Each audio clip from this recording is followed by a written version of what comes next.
আজিকালি হয় international game নিমিখতে আতৰি ঘৰে ঘৰে খুখৰ দি চৰকাৰ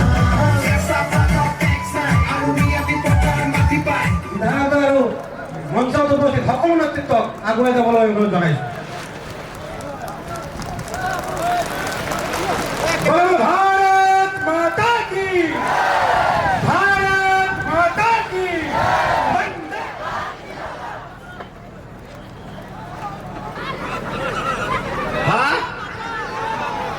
I love you মিলাপ্ৰীতি নাছিলে কংগ্ৰেছৰ দিনত ধুবুৰী গোৱালপাৰা ধুবুৰী কোকৰাঝাৰ ইউৱা অসমীয়া গোৰ্খা লোকসকলক বিদেশী এয়া আছিল অসমৰ পৰিৱেশ আৰু তাৰ ওপৰত আলফা বড়ো উগ্ৰবাদী কাৰ্বি উগ্ৰবাদী ধুতি সূতা কম্বল আঁঠুৱা এইটো আমাক নালাগে হয়নে নহয় এইবাৰ কোনে জিঅ' টেকিং কৰিলে জীৱিকা সখী বাইদেউ নিজুমণি বৰা ৰাইজক নমস্কাৰ ঠিক আছে ঘৰে ঘৰে উন্নয়নৰ মিছন দিকিৰ দৰে বৰে যাওঁ একেলগে কেঁচা পাতৰ টেক্স নাই আৰু নিয়াতি পথাৰ আজি আমাৰ হোজাই জিলাত নিৰ্বাচন 7 তাৰিখে অনুষ্ঠিত হ'ব আজি মই বিন্নাকান্দি হোজাই আৰু লামডিং সমষ্টিত অসম গণ পৰিষদ আৰু বিজেপি দলৰ প্ৰাৰ্থীসকলৰ হৈ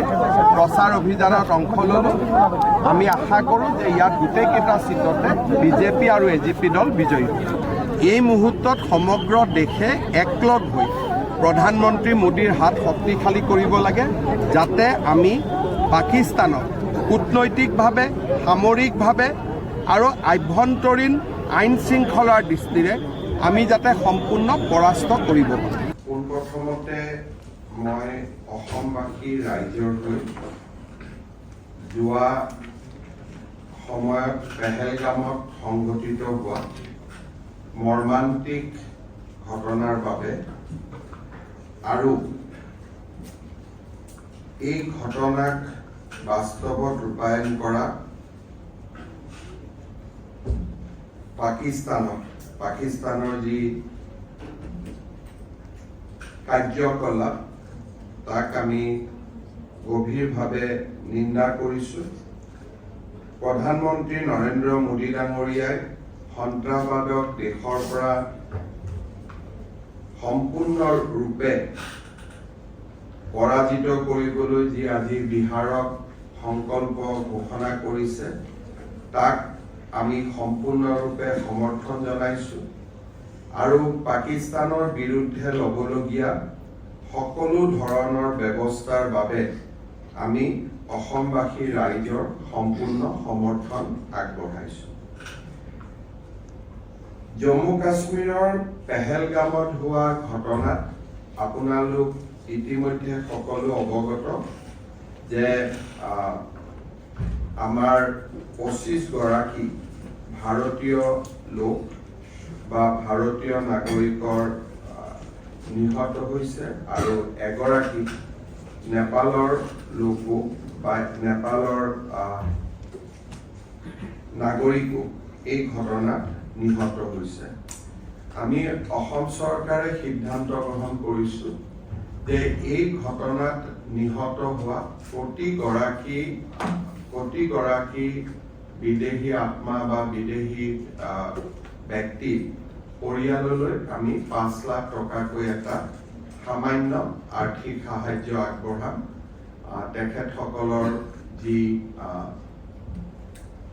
সন্ত্ৰাসবাদৰ বিৰুদ্ধে তেখেতসকলৰ যি সংগ্ৰাম বা তেখেতসকলৰ যি ত্যাগ তাক আমি সোঁৱৰণ কৰি আৰু তেখেতসকলৰ পৰিয়ালৰ প্ৰতি শ্ৰদ্ধা জনাই আমি এটা কিঞ্চিত 5 লাখ টকাৰ আৰ্থিক সাহায্য এটা প্ৰতিগৰাকী নিহতৰ পৰিয়াললৈ আগবঢ়াবলৈ আমি সিদ্ধান্ত গ্ৰহণ কৰিছোঁ বহুদিন ধৰি আমাৰ ৰাজ্যখনো সন্ত্ৰাসবাদত আক্ৰান্ত হৈ আছিলে সেয়েহে সন্ত্ৰাসবাদত নিহত প্ৰতিটো পৰিয়ালৰ দুখ আৰু মৰ্মবেদনা আমি অনুভৱ কৰোঁ আৰু দেশত এনে ধৰণৰ ঘটনা বিশেষকৈ পেহেলগামত হৈ যোৱা ঘটনাই প্ৰতিজন অসমবাসীৰ মন মগজুক আঘাত কৰিছে। আমি সাংঘাতিকভাৱে দুখ পাইছোঁ আৰু এই গোটেই যুদ্ধখনত এই পৰিয়ালকেইটিৰ লগত থিয় হৈ থাকিবৰ বাবে আমি এই সামান্য ধনৰাশি প্ৰতিগৰাকী নিহত পৰিয়াললৈ আগবঢ়াবলৈ সিদ্ধান্ত গ্ৰহণ কৰিছোঁ। এই সংক্ৰান্তত আমি দেখা পাইছিলোঁ যে কিছুমান ব্যক্তিয়ে সমগ্ৰ দেশতে যিকোনো প্ৰকাৰে পাকিস্তানৰ পৰা দৃষ্টি আঁতৰাই আনি তেওঁলোকে পাকিস্তানক প্ৰত্যক্ষ বা পৰোক্ষভাৱে সমৰ্থন কৰাৰ প্ৰৱণতা এটাও আমি দেখা পাইছোঁ। অসমতো আমাৰ বিধায়ক আমিনুল ইছলামে আগবঢ়োৱা বক্তব্যই অসমৰ ৰাইজক ক্ষোভিত কৰিছে। পাকিস্তানক এক প্ৰকাৰ সমৰ্থন কৰা যিটো প্ৰচেষ্টা, সেই প্ৰচেষ্টাত আমি সকলো সাংঘাতিকভাৱে আঘাত পাইছোঁ। আজি অসম পুলিচে তেখেতক দেশদ্ৰোহিতাৰ গোচৰত গ্ৰেপ্তাৰ কৰিছে আৰু মই আশা কৰোঁ যে অসম পুলিচে তেওঁক আদালতৰ সন্মুখলৈকে লৈ যাব আৰু আদালতে এই ধৰণৰ ঘটনাৰ যথাযোগ্য বিচাৰ কৰিব। মই এষাৰ কথা সকলোকে বিশেষকৈ যি বিভেদকামী শক্তি, ভাৰত বিৰোধী শক্তি আমাৰ দেশত সক্ৰিয় হৈ আছে, তেখেতসকলক মই সতৰ্ক কৰি দিব খোজো যে প্ৰত্যক্ষ বা পৰোক্ষভাৱে পাকিস্তানক সমৰ্থন কৰিবলৈ লোৱা যিকোনো প্ৰচেষ্টা অসমৰ মাটিৰ পৰা আমি হ'ব নিদিওঁ আৰু এনেকুৱা ধৰণৰ প্ৰচেষ্টা সংগঠিত হ'লেই ছ'চিয়েল মিডিয়াৰ পোষ্ট হওক, ফেচবুকৰ পোষ্ট হওক বা আন ধৰণে প্ৰত্যক্ষ বা পৰোক্ষভাৱে পাকিস্তানক সমৰ্থন কৰিবলৈ চেষ্টা কৰিলে অসম পুলিচক পোনছাতে ব্যৱস্থা ল'বলৈ মই নিৰ্দেশ দিছোঁ আৰু অসম পুলিচে এই ক্ষেত্ৰত সক্ৰিয়তাৰে ব্যৱস্থা গ্ৰহণ কৰিব।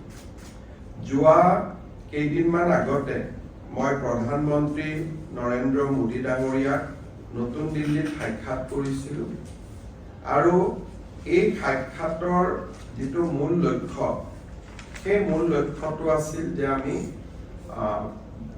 ভূপেন হাজৰিকা ডাঙৰীয়াৰ, ভাৰতৰত্ন ভূপেন হাজৰিকা ডাঙৰীয়াৰ জন্ম শতবাৰ্ষিকী যাতে সুন্দৰভাৱে বছৰজোৰা কাৰ্যসূচীৰে আমি অনুষ্ঠিত কৰিব পাৰোঁ।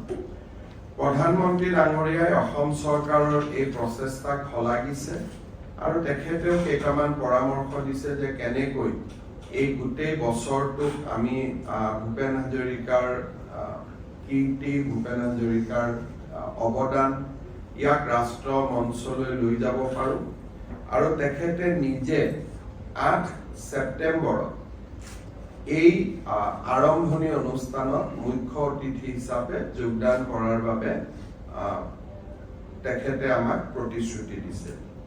খুব কম দিনৰ ভিতৰতে আমি ৰাজ্য চৰকাৰে উদযাপন সমিতি ঘোষণা কৰিম আৰু ইতিমধ্যে উদযাপন সমিতিত যোগদান কৰিবলৈ মই উত্তৰ পূৰ্বৰ মুখ্যমন্ত্ৰীসকলকো আহ্বান জনাইছোঁ আৰু মই ভাবোঁ যে আমি যথেষ্ট গৰিমা আৰু গাম্ভীৰ্যতাৰে সৈতে বছৰজোৰা এই কাৰ্যসূচী ৰূপায়ণ কৰিব পাৰিম।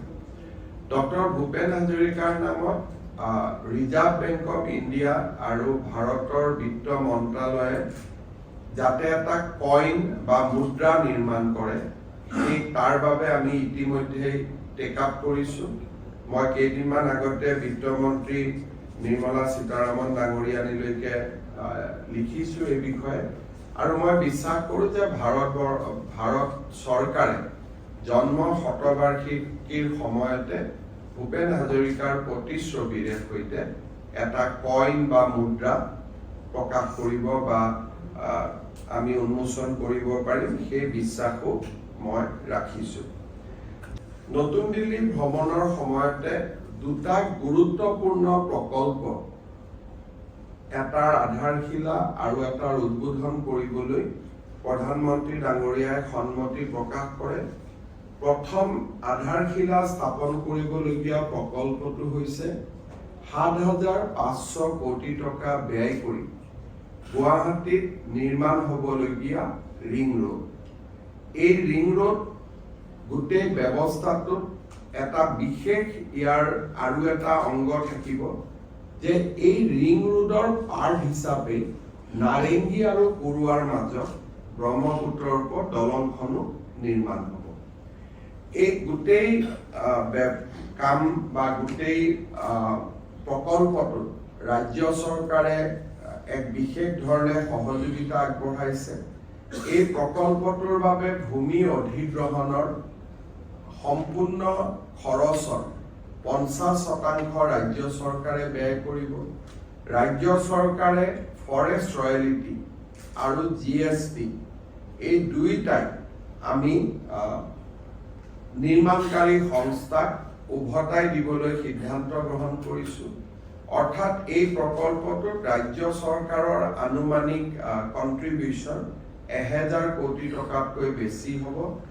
ভাৰত চৰকাৰেও এই প্ৰকল্পটোত ভাইবিলিটি গেপ হিচাপে প্ৰায় 3,000 কোটি টকা ব্যয় কৰিব আৰু এই গোটেই প্ৰকল্পটো 7,500 কোটি টকাৰ ব্যয়েৰে এই প্ৰকল্পটো নিৰ্মাণ হ'ব।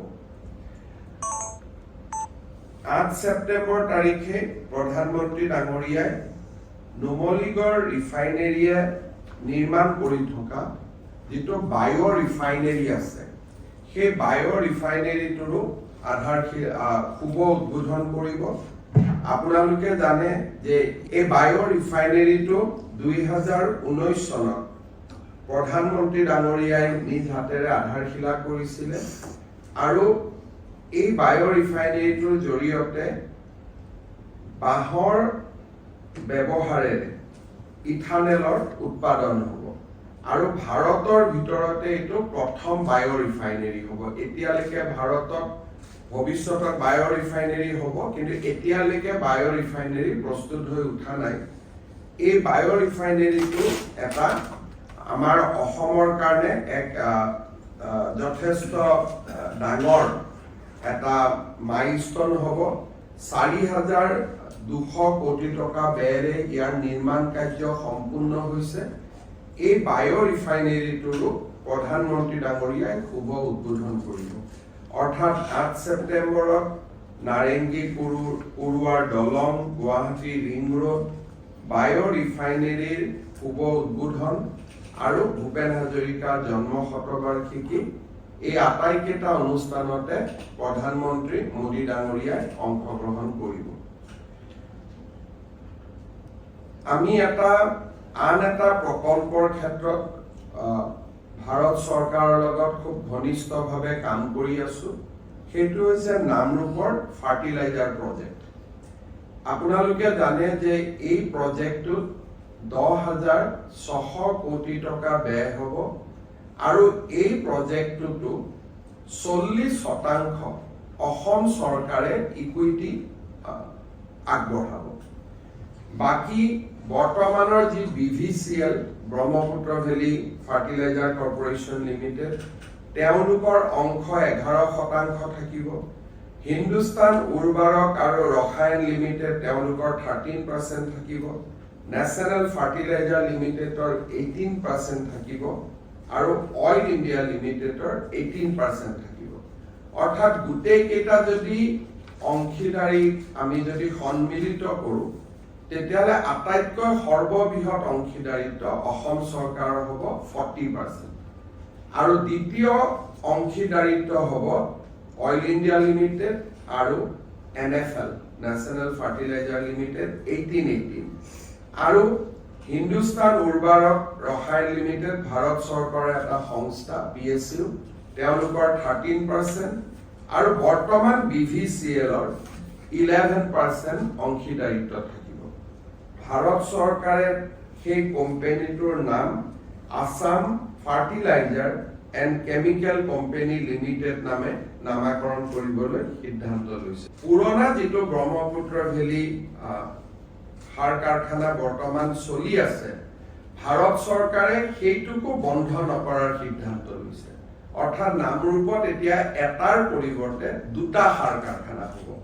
BVCL টো চলি থাকিব আৰু আসাম ফাৰ্টিলাইজাৰ এণ্ড কেমিকেল যিটো কোম্পানী এইটো চলি থাকিব এডভান্টেজ অসমৰ সময়ত আমি আদানী গ্ৰুপৰ লগত 50,000 কোটি টকাৰ বিনিয়োগৰ কথা পাতিছিলো তেওঁলোকেও খুব ইন্টাৰেষ্ট লৈছে তেওঁলোকেও মোক প্ৰতিশ্ৰুতি দিছে যোৱা 10 দিনত দুবাৰকৈ তেওঁলোকে আহি মোক সাক্ষাৎ কৰিছে যে অক্টোবৰ মাহৰ ভিতৰত তেওঁলোকে গুৱাহাটী বিমানবন্দৰৰ শুভ উদ্বোধন কৰিব সিদিনাখনেই তেওঁলোকে গুৱাহাটীৰ এৰো চিটিৰ কাম নতুনকৈ শুভাৰম্ভণি কৰিব আৰু অসমত যদি অসম চৰকাৰৰ লগত আমি প্ৰকল্প মাটি বাৰী দিব পাৰো তেতিয়ালে তেওঁলোকে বাকি থকা 40,000 কোটি টকা এয়াৰপোৰ্ট এৰো চিটি 10,000 কোটি টকা বাদ দি বাকি 40,000 কোটি টকাও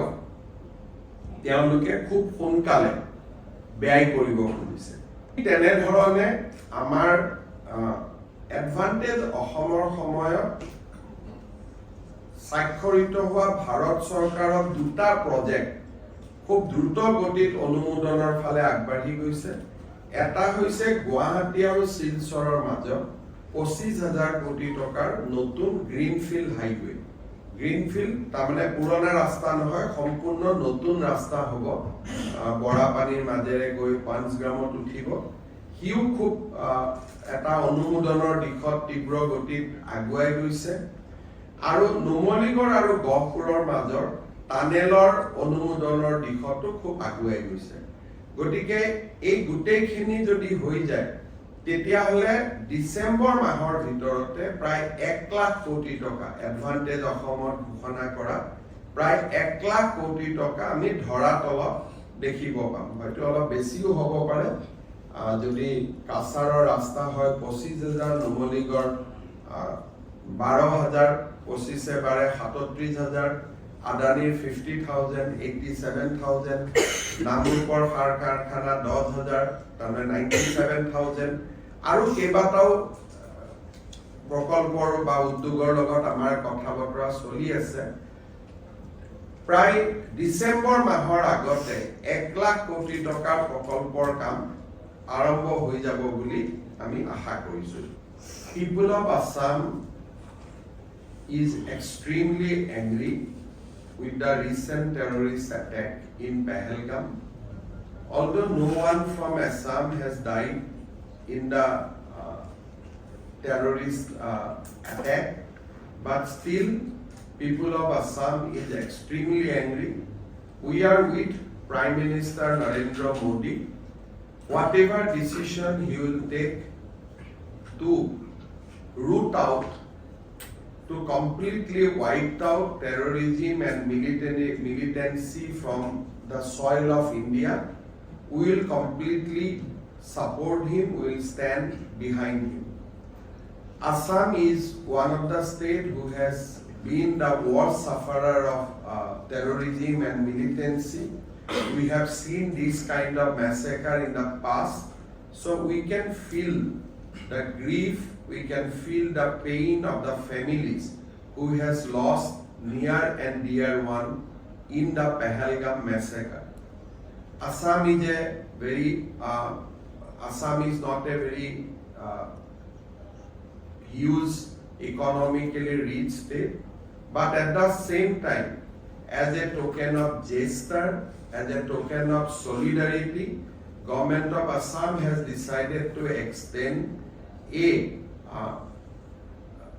sum of rupees 5 lakhs to each and every family whose near and dear one has been killed in the massacre. We are also taking strong action against everyone who is directly or indirectly trying to support or trying to defend Pakistan. One of our MLA from United Democratic Front, Sri Aminul Islam, has said yesterday certain things which has angered people of Assam. I have reviewed the video and I have seen that that video has been posted in a manner to defend Pakistan in the Pakistan and its complicity in the terrorist attack. I have instructed Assam Police to take strong action against the MLA. DGP has informed me that he has been arrested and he has been booked in a charge of sedition. So we'll take this case to the logical conclusion. I'd like to warn everybody who is in Assam that any attempt to defend Pakistan directly or indirectly will be taken head on and will take strongest possible action. The action against the MLA is one such example, but we can go further and we'll hunt down each and everybody, whoever try to support directly or indirectly Pakistan, and this is what we have conveyed in strongest possible terms to my police and also to the other law enforcing agencies. We are also concerned about Bangladesh and recent hobnobbing between the Bangladesh and Pakistan. So we have alerted our security agencies to take a watch whatever is going on across the border and also remain vigilant. However, we directly do not share any land borders with Pakistan. So that is why I think our concern in regard to Pakistan may not be that high in compared to the state of Kashmir or Punjab or Rajasthan or Gujarat. However, we are remain alert and will remain alert. Any runway is under repair, that is why, not for other reasons. 3 days back I also came, my flight was delayed by 6 hours. I think So it is. I was so pleased that you could still receive me. Thank you so much for visiting. Thank you.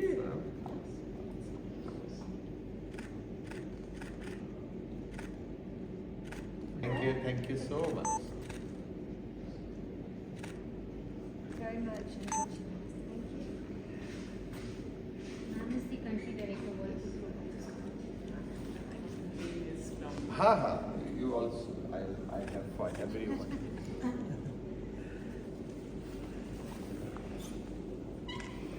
Please.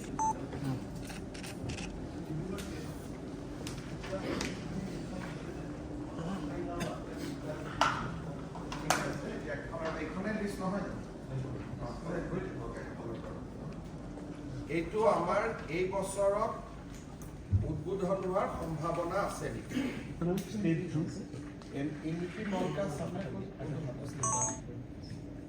Stage 2 to the নহ'ব sir মডাৰ্নিজেশ্যন এইটো sir November 26লৈ গৈছে আৰম্ভ হৈছে কাম just start হৈছে state jute এতিয়া আমাৰ government of ইণ্ডিয়াৰ পৰা লাষ্ট বছৰত কিমান টকা আহিছে? तो हाउ एटलीस्ट एक टावर भी हो जाता है तो हमारा काम हो जाता है। एक एटा टावर होबो पारिबो, एक टावर हो